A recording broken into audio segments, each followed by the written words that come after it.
Well, thanks for asking me to come and speak tonight. I always feel inadequate when I speak after researchers. I'm like, oh, there's so many things I don't know, but I really appreciated Edward's enlightenment on a lot of these things.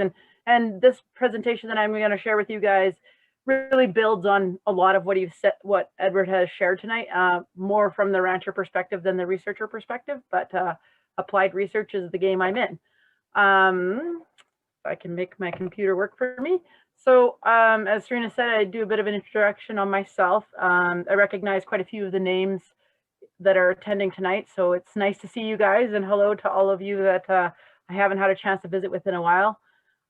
Just a quick recap about who I am. I'm a regional agrologist. There, I digress. That one didn't take long. I'm an agrologist up in the Peace River area, currently living in the Alberta Peace. Me and my husband have cattle also in the BC Peace, so we straddle the border, but technically I think we're classified as Alberta farmers. So I've been ranching with my husband for about 4 years, and before that, for the last 20-ish years, I've been working as an agrologist with the Peace River Forage Association and many other nonprofit groups, working on extension, applied research, etc. So one of the projects that I was involved with, the very first out of school out of UMBC in 2000 to about 2004, was an intensive grazing on log land project. So my very first project was actually dealing with woody encroachment with the Forage Association. And since then, it's been an ongoing topic, as most of us know. One of the challenges of overlapping with woody species and maintaining grazing carrying capacity is a big challenge for all of us. Other pieces that I think might be relevant for our ranch, we run a cow-calf operation, and we'll be calving about 250 head in the spring, in May. And yeah, I think that's kind of an overview of me. So the three woody species that I'm more familiar with in managing would be trembling aspen, rosebush, and willow. So not as much on the buckbrush or the snowbrush, although it definitely comes up. It's not as big as a topic for me. So I'm going to try and speak to these three species throughout this presentation to the best of my ability as we go through. So with woody encroachment, often, we're looking at sorry, I have two screens. I'm like, okay, I got to look in the right place. I got aspen encroachment that we often see a lot of, especially in our region, and I think that's pretty common in some of the other parts of the province. The rose bush that is starting to move in a lot of pastures, and then willows that are moving in as well. So today I'll kind of talk about those and at their different stages and different management techniques that have worked or haven't worked depending on the situation. So I like to try and get a bit of engagement just so I kind of know who's on the call and what their experiences are. So I see we have some technical expertise, regional agrologists, etc. on the call, as well as some producers and some other mixed resources. So some of these questions may not apply to your operation, but I'm just curious, what type of woody species encroachment do you deal with? So, and put A, B, C, and D if they all apply for you. But your trembling aspen, your rosebush, your willows, and feel free to write in other. I have a picture of the buckbrush or the snowberry bush, and if you can do that in chat, then I can kind of see what's happening in theory. I'll be able to see what's happening with those answers. If I can just. Maybe I don't get to see chat as we go. Serena, do I get to? Oh, there, I do get to see chat. There we go. So we've got aspen, thimbleberry, spirea, Saskatoon, rose, hawthorn, aspen, other. Maybe Doug could expand on what the other is that they're dealing with. Rose, willow, salmonberry, aspen, rose, willow. So quite a diversity. So hopefully this applies to the people that are listening in on this. Oregon grape, Douglas fir, ponderosa pine, man, some real challenges, eh? I know there's so much expertise on the phone. It's a shame that we don't get to hear from some of the other people who have probably more experience in some of these other challenging areas, but another webinars for Serena to help share knowledge. So if I can move that. So thank you for filling in your polls. I appreciate it. Just gives me a bit of an idea of what people have. So when I look at problems, what I consider challenges, I like to think about what do I know about that species. So I'm thinking in aspen, what do I know about aspen? So it's reproducing by both seeds and root sprouts. Through sprouting is the most common and successful form of reproduction. It's clones and has root family. So, you can kill one individual plant and the whole family can still be doing quite well. When a tree dies, the light can often become available and there's a chemical signal for new sprouts to come up. And we've talked a bit about that with Edward. 10-year-old stands are often thick and their stems are about a quarter in size. And so when you're trying to graze those situations, when you get to a 10-year-old aspen stand, often the regrowth is so thick if you've recently logged that animals can't even get into it. And there's been quite a bit of work talking about how to provide meaningful access into those trees to utilize them appropriately, etc. The best growth occurs on medium texture soils, and it does well in poorly and moderately well-drained soils as well.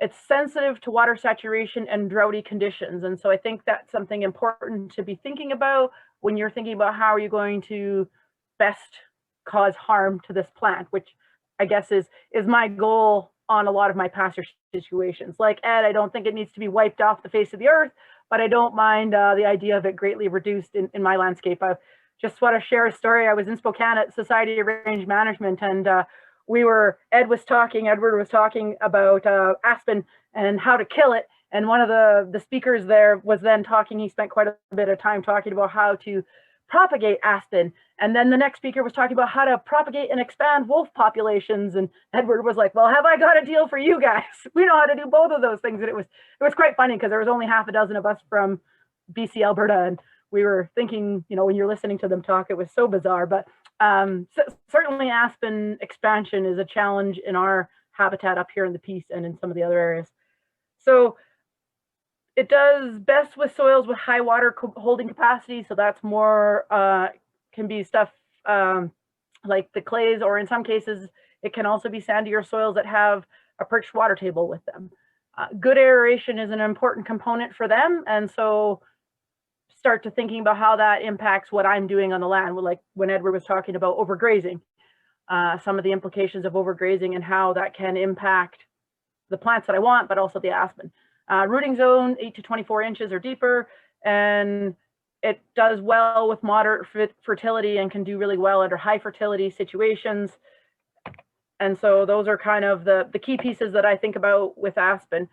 So I just have a quick little video that may or may not work that should show us. So the green shows the nutrients going out from the primary plant in those conditions, and then they're going to harvest the aspen plant and then show us the nutrients moving back through the root system, and then that's over time allowing the trigger of these new sprouts. So in a lot of conditions that I'm working in, this is where we come in with the cows, is often at this. So we've either logged it or there's been a fire come through. And so like Edward said, we definitely have way more success in aspen management when you come in here. And if you come in 10 years after this, it's a totally different story. But just to kind of help us picture how the nutrient management moves within these plants. So prickly rose, like Edward was talking about, seems to be much harder to kill. And I know a lot less about what works and a lot more about what doesn't work for prickly rose. So things that we've noticed and that we manage with is it's palatable in the early spring. It has a high acid tolerance as a plant. It's flood tolerant. It can tolerate low nutrient soils. It spreads by rhizomes. Its rhizomes are generally fire tolerant, so light fires don't necessarily impact you might lose your top growth, but you're not killing the plant. And it's resistant to heavy browsing. In fact, as Edward was talking about, it often becomes more robust and harder to graze the more you graze it. And so it poses a particular challenge, I think, when you're trying to manage that through a lower input system. So then when I'm looking at a willow system within what we're doing or within what I'm managing, I think about how they're, every time, like at the aspen, when they get grazed, they send up more shoots, but not with quite the elaborate network that the aspen has, feeding the root system out and beyond, or at least not in my experience. Generally, they can tolerate really wet and really dry conditions, so they can thrive in a lot more diverse conditions. They, if you were to mulch up an aspen plant, they release a bit more toxins that prohibit regrowth of other plants more than an aspen plant does. So when you think about mulching as a technique or mowing, I find that often willows, I think, inhibit or reduce the other forage or desirable forage regrowth. So that's kind of a challenge with that. And they're very soil type and pH tolerant. So much trickier again than the aspen, not as prevalent on the landscape in general, at least in this region. So when I think about managing these species, I think I basically look at an inventory of the site. How long has the encroachment existed? What is the density of the encroachment? And what is the likely cause of the problem? So that I can kind of understand what I'm getting myself into in terms of managing this. So when I think about how long has the encroachment existed, is it a young encroachment? So 0 to 2 years. So the picture of the cow on the top there shows a relatively young stand. They logged it, burned the brush piles, and then this is kind of year 2 after logging. Is it a 2 to 5 year stand? Is it a 5 to 20 year stand? Is it greater than 20 years? And so you can see with the llama, she's grazing in a 5 to 20-year-old stand, and it's like 10 to 15 years old, that particular stand. So they get, generally I was seeing in Edwards, they're measuring it in 2 to 3 meter type heights, and that would be more familiar with that age of stand.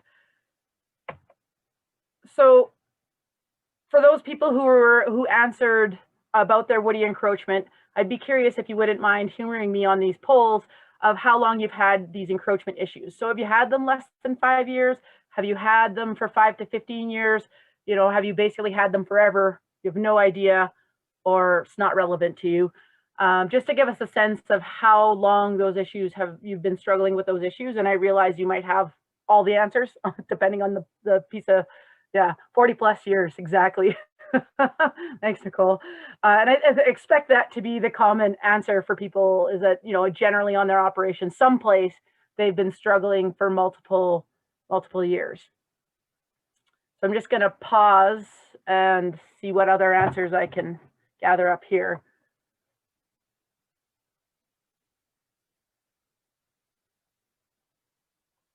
Oh, that's okay. Since glaciation. Great.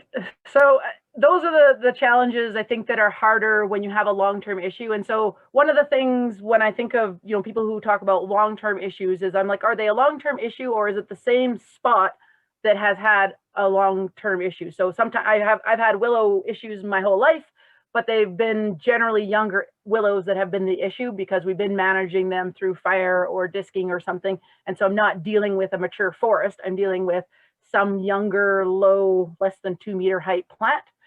And so that makes a bit of a difference in how I can approach the solutions to these problems. So when I think about density and encroachment, one of the challenges, at least that I found, is just understanding density. And so I just kind of wanted to talk about the way that I classify density in this particular conversation. So when you look at this picture, the little crosses are there are more of them per picture than there are green splotches. But the green splotches are obviously a bigger problem if those happen to be your woody encroachment. So how do I quantify that? And so using a visual rating system is typically what we're doing in applied research for conversations. They're less quantifiable. There's not a number. There's not necessarily a transect with them, but are the woody species very rare, occasional, abundant, and very abundant? And so just trying to get some sort of a presence on the landscape level that we're dealing with. So for example, when you look at, these plants on this picture, if you're talking about the plant, looks like red clover inside of the red circle, how abundant is it? What's the density in this particular picture? And it's occasional. It's 11 to 50% of the area with those red clover species. And so when I'm talking about density, this is kind of what I'm talking about, is how abundant is it on the landscape, just so that I'm using the same vocabulary as other people might be when they're thinking about these pieces. So for those of you who have woody species issues, I only have like 2 more polls, so I promise not to keep torturing you, but I'm curious about what level of encroachment you have. Do you have kind of a less than 5% on the land base? Are you looking at a you know, around 10%? Are you in the 11 to 50%? Occasional, if you can kind of give me an A, B, C, D again, to give us a sense of how prevalent the problem is for you.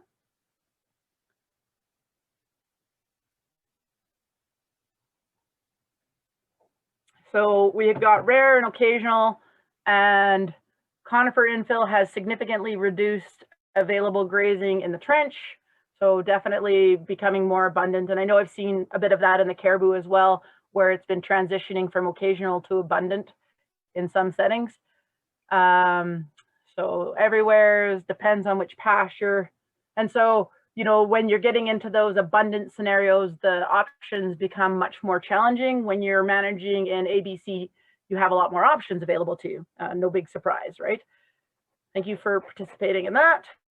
So then you know, just in terms of, so we assessing or doing an inventory of the problem, what's the likely cause of the issue? Is it overgrazing? And by overgrazing, I typically mean continuous grazing. So typically I mean where livestock have continuous access to something and are kind of golf coursing portions of it and avoiding others because you've got way enough pasture and not enough animals to utilize most of the forage in there. Or is it underutilized in that they're you're maybe not using it at all, so you don't have, I guess what I'm thinking underutilized probably describes both of those scenarios, but when I'm thinking about underutilized, I mean like it's not even been grazed very frequently, and so you have a lot of brush encroachment just because nothing's been using that. Is it coming in under a new logging issue? Is it coming in because of fire? You know, what of these scenarios are driving this? So I get, of course, because you know, I'm enjoying understanding what you guys are dealing with. You know, what's the cause of your problems? What do you think is driving the encroachment that you have on your places? So, you know, is it frequent overgrazing or continuous grazing? Is it frequent undergrazing that's the issue? And so maybe for you, you think A and B are the same on your operation. Recently cleared, logged, or burned droughts, or you have no idea what's causing it. It's just driving you crazy. So frequent overgrazing and frequent undergrazing, logging. So terrain issues. So I assume, Wendy, when you say terrain, you may be talking about some very steep areas that are in play there. Recently cleared and logged, frequently overgrazed. Yeah, thank you. So not a lot of people dealing with the drought, particularly driving that, logging and mismanagement. Okay, awesome. Thank you for participating in that. So I think once you've done an inventory, it's important to set your expectations before you start digging into your management piece. And so, you know, I always think of, Edward talked a bit about it too, you know, the very poor results are if you do nothing. So we're pretty sure what's going to happen if I do nothing and I don't try to address the challenges. Most of us are looking for the silver bullet, where it's fixed in a year, it's fixed forever, and 100% of the woody encroachment is gone. Like, I mean, there's the spectrum, right? But what I would ask people is, how tolerant are they in what's acceptable and good? So is just seeing an increase in their carrying capacity, although they may still see some of that woody encroachment, is that enough for them? Do they need those woody species to disappear entirely over time? Do they have 5 years to make these changes, or do they need to make them in a short period of time? And if your expectations are a short period of time and perfection, it really narrows what options are going to be effective for you. If you've got 5 to 10 years to do and you've got management and time working in your favor, then you've got a lot more options available to you, or at least I feel that you do. So the tools that I'm familiar with, and Edward has gone through some of these in much more detail and knowledge than I ever hope to have, really, which is great. I mean, I think that's amazing. So, you know, mowing, grazing, rest, disking, and in disking I include mulching or any kind of soil incorporation, burning, spraying, or fertilizing. And so within fertilizing, although, you know, it shows more of a chemical fertilizer. I also think about like bale grazing and winter feeding as adding fertility to the soil in that component. So you'll see me talking about bale grazing, etc., under the fertilizer increased fertility component. So just to put these into perspective, and I'm sure we can debate if these are the right numbers. So don't fixate so much on whether I have the right numbers, but if you know what your numbers are, put them in there just to think about comparisons. So when, you know, I think about mowing on trees under 2 meters, willow and aspen and rose bushes, I'm somewhere between $15 and $25 per acre, depending on what I'm doing exactly. When I'm grazing, under the topic of grazing, I'm rotationally grazing under there. And I'm thinking about, like Edward was talking about, electric fencing, cross fencing, 4 to 5 day rotations, depending on the number of animals I have and the size of paddocks I've got. So when I put $25 per acre, I had worked out if I bought enough to do kind of 3 cross fences on a half mile, thinking about a quarter section, and moved those in 5 acre paddock, or 5 acre paddocks throughout 160 acres, it kind of works out to $25 an acre. I could take the same amount of cross fencing and do 2 quarters with it, and that drop just about cuts my costs in half because I'm able to depreciate that over more space. And of course there's time, but if I bought all my fencing equipment and used it just for that year, and I paid somebody $23 an hour to move and about 2 hours per move, it's costing about $25 an acre to rotationally graze in the system that I'm doing. If I'm thinking rest, we typically are paying 55 cents per head per day, and for our pasture. And so if I'm resting a paddock, for us, when we average out our last 5 years of pasture rent costs, it's somewhere between $20 and $40 an acre. So if we don't use that piece, that's what it's costing us to rent it, good, bad, or to rest it, good, bad, or indifferent. So like Edward said, if you're doing these more severe grazing rotations and you're needing to leave for rest, it does have a cost implication to our operation. And I understand that, you know, some people own their land and they value it differently, but that's kind of a number to debate on. So when it comes to disking, if you're going to breaking disc land, the cost on a 5-year average for Alberta is $220 per hour. And depending on how thick your stand is and what you're doing, you know, you can be looking at 4 to 7 acres per hour. So somewhere between $50 and $100 per acre. If you're mulching right now in our area with custom mulchers, we're looking at $300 per acre. And that's the mulcher that does the 6 inches of topsoil, as well as all the trees and any kind of rock you might ever see. And so much more expensive, but it's ready to be seeded into once you're done mulching through with that $300 an acre option. Burning, I don't have very much knowledge about burning costs or otherwise. When it comes to spraying, we heard Edward talk about, you know, $30 an acre for true, what was that? Down somewhere. Anyways, the new chemical that's coming out to do some brush control, you'd be looking at least another $7 an application fee, depending on what route you go. So it could be, you know, easily $40 per acre for spraying. And, you know, some of this data that we were looking at shows multiple sprays. So, you know, it's not a one-shot type deal. You may need to be revisiting those. And then when it comes to fertilizing, if I'm using conventional fertilizer, it's $40 to $80 per acre that I would typically be applying onto my operation, just because that's what I can afford, not necessarily because that's what it needs, but those are the numbers. And mostly when we're applying fertilizer, we would be applying phosphorus and potassium at whatever rates we've decided to go with the budget. So not a lot, like the nitrogen that comes along with the ammonium sulfate is the only nitrogen that we're typically applying in these situations, because we're really trying to favor our perennial forage production.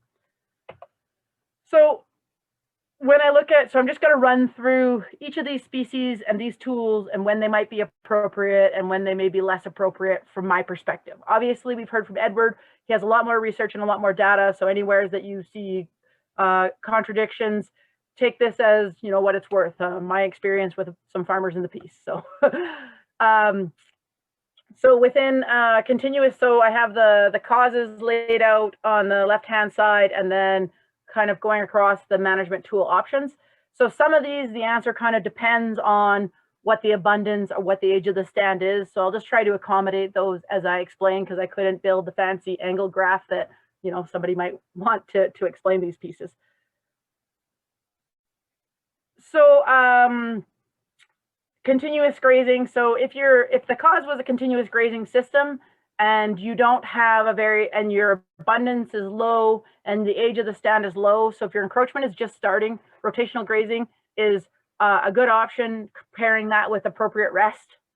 Those are good options. If you are in a situation where you've had continuous overgrazing type scenarios and it's like abundant, greater than 50% of the stand, or an older stand, you're kind of left with the disking component, and I suppose spraying should be listed in there as an integrated approach to put in there.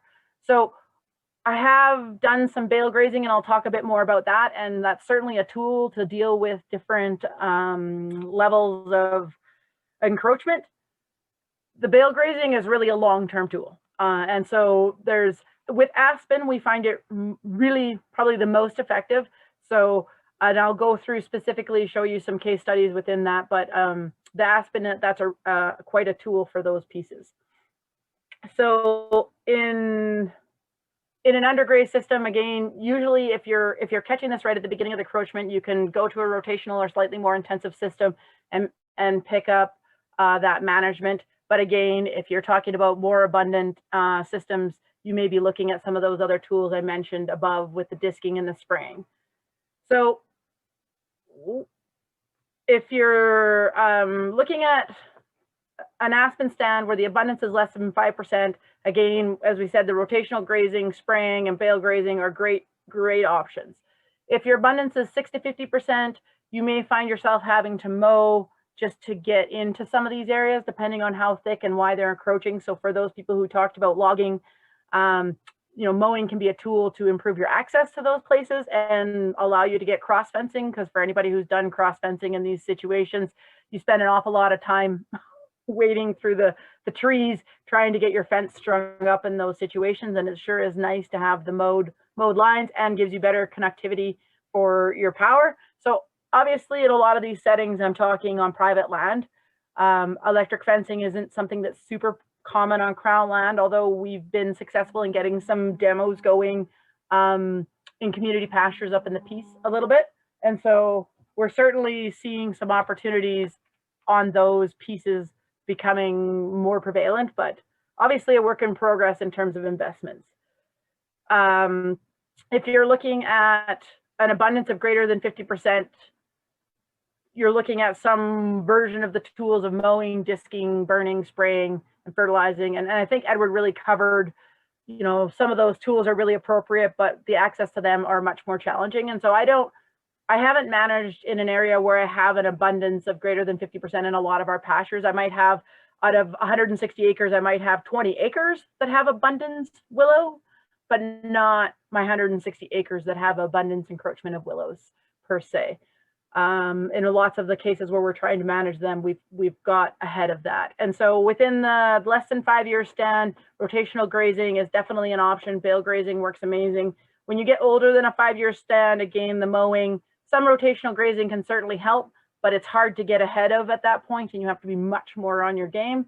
The disking, burning, and spraying are more viable options. So within the prickly rose, what I can say is we've done some bale grazing in prickly rose, and it usually suppresses, I think is the word I would use, in the area where, especially around the bale pile.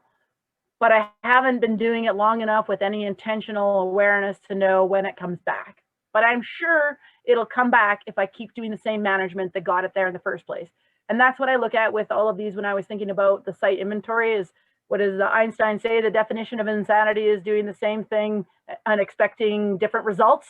So if you're going to continue with a low intensity or continuous grazing system, I think what you'll find is you'll be repeating a lot of these techniques. And Edward talked about that. And there was producers who were talking about mowing repeatedly. And that's just a reality. Some of us have, you know, a large landscape and we can't manage intensively.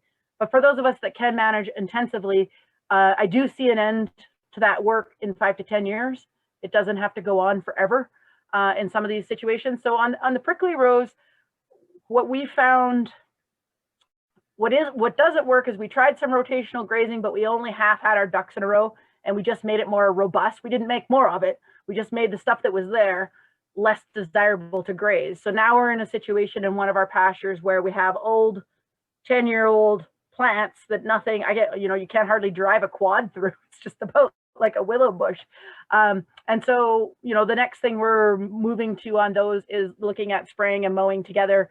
And we're talking about 40 or 50 acres inside of a 260 acre paddock, and managing that, and then going back to a rotational grazing system. So using, like Edward talked about, getting some suppression, and then using the cattle to start over again and stay ahead of it, because we inherited it with a problem and we have not improved it with our management, that's for sure. I'm just gonna kind of look to see if there's anything with, when you're getting high abundance, one of the things that we've noticed, we have some sheep on our operation as well, just a small number, but we've really noticed the benefits of the multi-species grazing. But again, if you graze it with I've seen in our area where I've been grazing with the sheep is that I need to get the sheep and get it done effectively in 1 or 2 years. If I don't hit it with the right level of intensity and intentionality, then it recovers and the sheep completely avoid it. So I can basically, when you get a really mature rose bush, the sheep won't touch it either. But if I can get on it when it's young, the sheep completely annihilate it and we move on. And so that's my preferred way of handling that with sheep, is using them at that time. And so the older it gets, the more challenging it is, and the bale grazing just allows us to kind of overcome it with physical damage, which I think there's a lot to be said for, really, when it comes to woody encroachment. So within willows, the thing about willows is they seem to go on a lot longer, and they aren't as bothered by the bale grazing as the aspen are.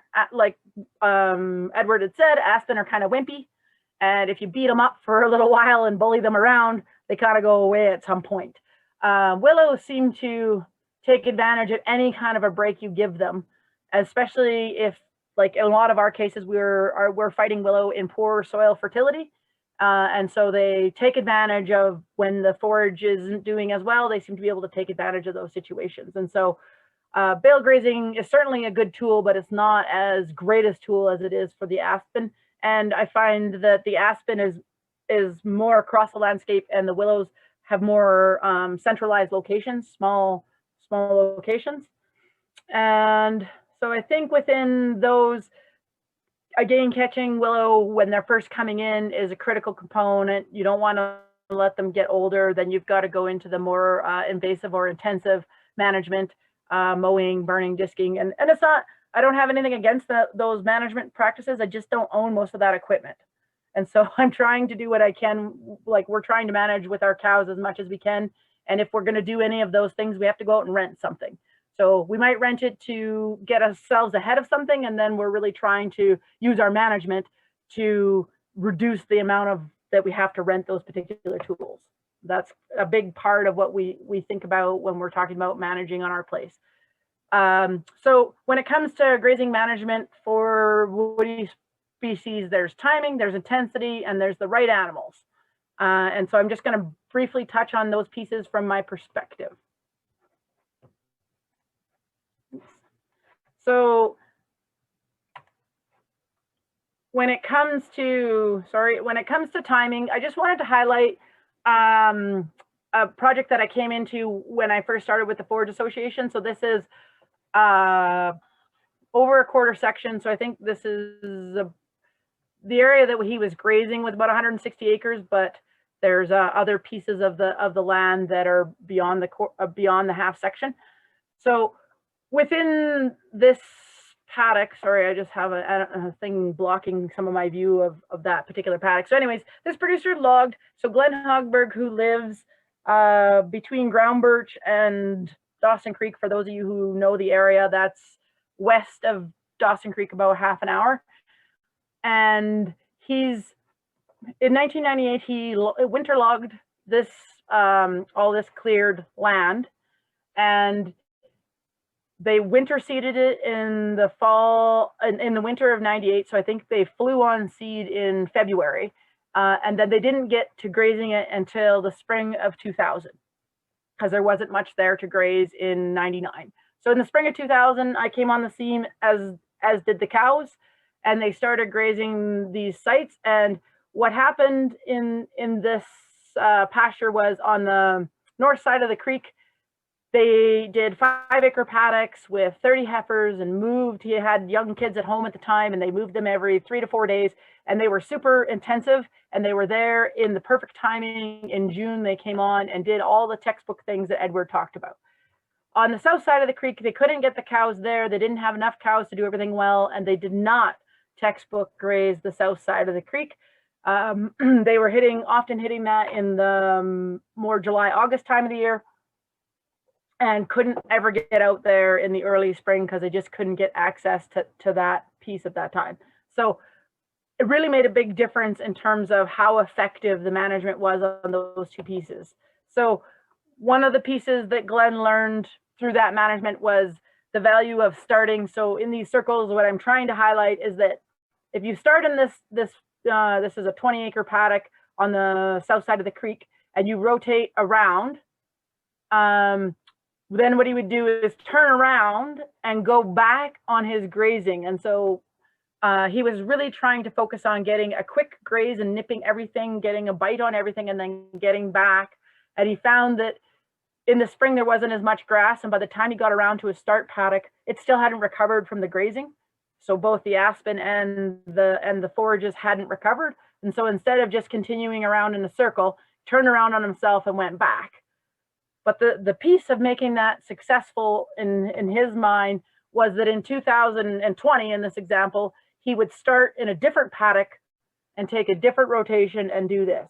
And that was super critical, because in the first few years where we were doing intensive grazing up here, the cows came in the northeast corner, and we did the same rotation for a couple of years, and it didn't take very long to figure out that the paddocks that we were hitting at the end of the first rotation had more aspen regrowth, and the paddocks that we were hitting at the beginning had less aspen regrowth. So then we were able to correct that, but it was certainly something that we learned as we went through this project.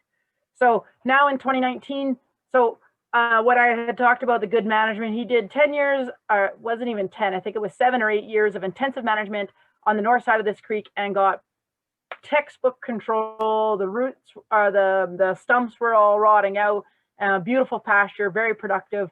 And then on the south side of the creek, he still had quite a bit of aspen encroachment. So he then committed to another 10 years of management of rotation, and did a much less intensive rotation. He maybe would, manage this piece in 4 paddocks, where it used to be managed in about 12 paddocks.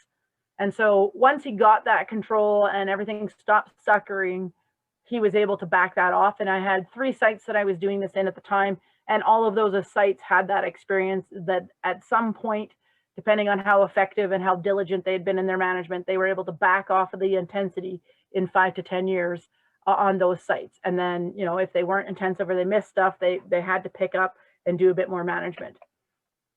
So one of the other tools that the producers did around timing was the winter feeding and bale grazing. So you can see that this producer, all of this debris in the background they've actually fed in these more dense trees. And then they've obviously got some mineral tubs in here. This is an image, basically the same thing, a little less dense. This is an aspen stand, and here is our cows last winter on some of our willow stuff. This is the less dense portion of the willows. Otherwise, you wouldn't be able to see my beautiful cow. But we have willows behind me that are dense enough you wouldn't be able to see our cow herd that we're also bale grazing in the wintertime. And so when we're doing those management practices, trying to leave more residual than you can see in this image, part of the success, I feel like, is the residual that gets left behind. So I just wanted to show you a different piece. The piece that I had originally worked with for Glenn Hogberg was off to the east of this road, just immediately next quarter. And so in 2011, he logged a half section, or the better part of this half section. And this is a 2014 image. And so you can see all the aspen that is coming back here. And then you can see the bale grazing that he's been doing to prevent regrowth. And so he did rotational grazing, but much less intensive. You can see the paddocks that he divided them into, but he had a hard time because it's so much space and he didn't have the right amount of animals in the thing to get the control on the whole piece that he wanted. And so when I look at the image today, so this is 2019, you can see that through his bale feeding and the rotational grazing that he did here, this is 10 years, I guess 10 years this year, and he's quite happy with this and now in a conventional graze system. And he felt like he lost control of the aspen regrowth in this area because his kids graduated, moved out. He didn't have the ability to manage the same intensity and some other things happening on their farm. And so, he really felt like the consequences is now he'll end up having to relog or clear or mulch or mow this to get ahead of it. His plan is to winter feed on some of it, but it's not he's not as happy with his management as he is with the paddock there. So I talked a bit about the intensity. And so we've really found, and Edward was talking about this, that the 3 to 5 day rotation, so whatever paddock size you need with whatever group of animals you have to accomplish the 3 to 5 day rotation, super critical timing of June, July. I feel like in the piece, we're still getting some decent control into early July and they're still eating it. Looking for 5 to 10 years of grazing. So one of the challenges within these, like he talks about, obviously this is willow grazing, animals not wanting to graze it, is we're running cow-calf pairs on this particular site. And we have a harder time pushing, it's not just pushing them in terms of intensity on the pasture, but we're really focused on trying to get optimal gains on our calves. And so we're always fighting the balance of when to move, how much willow do we want them to take to get control and a bit of suppression, and how much gain are we willing to sacrifice? And we really notice that with our cow-calf pairs versus when we think about our heifers. So I just wanted to remind people, I'm sure people here know probably better than I do, but what we notice when I've been around sites with goats, sheep, and cattle is that goats climb trees and will do brush control as high as they possibly can go and prefer it. Sheep are really ideal for if it's below kind of your chest. They will do quite a decent job of browsing that, and especially in the early spring. And then cattle seem to not use it as a first choice. And so, we've done quite a bit of training livestock to graze thistle in our region. And so I've done a bit of the training about familiarizing animals with grazing shrubs in our herd. And actually it does seem to make a difference with animals that have been exposed to it before versus if we do some custom head, and when we bring in custom cows and expose them to our management practices, they don't do as well. So last poll for people is, I'm just wondering what animals you're using to manage brush. So right now, are most people cow-calf pairs? Are they using heifers, goats, sheep? And if maybe you're thinking about getting something, I'm just kind of curious what people are using to manage for grazing management.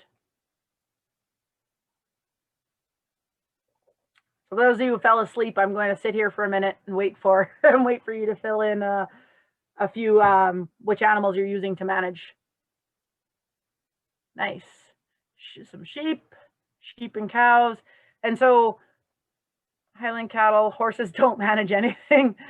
Cows and sheep, cow-calf pairs.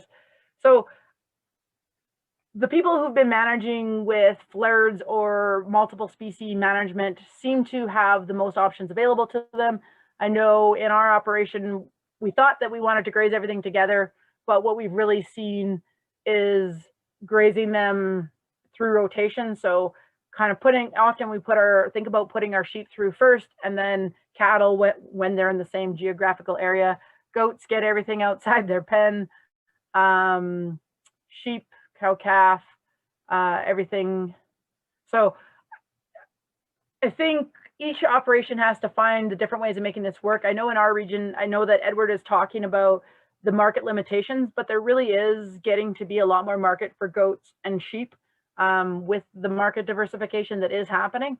And so I'm seeing these start to enter into operations. In fact, we've got a couple of producers in our region who are custom grazers with goats especially. And so I'm curious to see how those enterprises work out for people and just see where does that take people. So just a few more slides. I just want to emphasize the components about rotational grazing and managing with grazing. So starting in a different place each spring, making sure that you're going to the paddocks that need to be grazed next. So the value of an alleyway in your rotational grazing system, so that you don't have to go to the next paddock in the rotation. That's something else that we really saw is if we got a big rain and we beat the heck out of a paddock, we maybe didn't hit that paddock at all for the rest of that year. And then the ability to pull the cattle out of there and move on in August, if the production isn't there, was a key part of keeping that forage production at optimal levels. And I mean, Edward talked about that, and that really was the key to success. And that's what we're seeing on all of our operations. So looking at 5 to 10 year management, the yearlings had a lot more curiosity and willingness to consume the rose bushes, the willows, the aspen, without sacrificing their condition as much as the cows, mature cows seem to need to be pushed a little harder to do that. And the winter feeding really was and still is a really critical component. I can't emphasize, if you're dealing with brush encroachment and you have the opportunity to winter feed in those brush encroachment areas, it's been a huge success in many conditions for our producers. Improving soil health as a whole, as well as an added side benefit with that. So this is Glenn and his heifers, one of the producers that spent probably the most time that I know of trying to manage aspen with grazing. So Edward went through lots of herbicide information, and a lot of the work that we had done was a bit older with the remedy and graze on. And so looking at the remedy management was very effective for the much taller brush at that time. And the graze on work that we did was much lower, and I didn't get back to those sites with the intentions of looking at prickly rose control. So now I'm wondering how good of prickly rose control we really got, or if we just got suppression. So one of the challenges of 2 or 3 year funding paradigms and assessing these health of these situations. So as Edward talked about, the integrated management is critical in mowing, spraying, the bale feeding and components to get ahead of it. But really, we've been quite successful in managing most of these scenarios if we identify the problem as it's coming on with rotational, and I call intensive grazing. But whatever term you want to use, whether it's mob grazing, whatever, but that rotation of the forages has really been critical for success for us. So with that, that's a wrap on what I have to share.